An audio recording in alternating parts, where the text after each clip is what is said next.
আসসালামু আলাইকুম সবাইকে। অনেকদিন পর কয়েকজন ক্লোজ ফ্রেন্ড মিলে রওনা দিলাম উত্তরা সেন্টারের পথে। উত্তরা সেন্টারে একটা কায়াকিং স্পট হয়েছে, আমরা সেখানে কায়াকিং করব, কিন্তু তার আগে মেট্রো রেল যাত্রার অভিজ্ঞতাটা শেয়ার করি।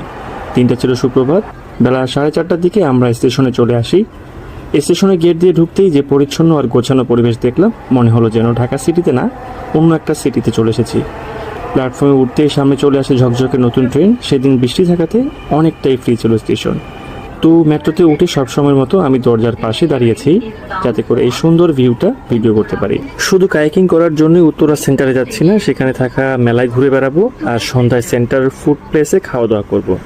ট্রেন থেকে আমরা দেখতেই পাচ্ছি এই যে কত বড় একটা কায়াকিং স্পট, যেখানে যতটুকু দেখা যায় অনেক বড় একটা লেক, আর পুরো লেকের মধ্যে কিন্তু মানুষ কায়াকিং করছে, আর এই যে মেলাটাও দেখা যাচ্ছে এখান থেকে। বাসে করে উত্তরা সেন্টারের এই জায়গাটাতে আসতে সময় লাগতো 1 থেকে 1.5 ঘন্টা, যেটা আমরা 15 থেকে 20 মিনিটের মধ্যে চলে এসেছি মেট্রো রেলে করে। গন্তব্যে পৌঁছানোর পর সবারই একমত, মেট্রো রেল শুধু সময় বাঁচায় না, ঢাকার ভ্রমণকেও করে তোলে আরও সুন্দর, আরও স্মরণীয়।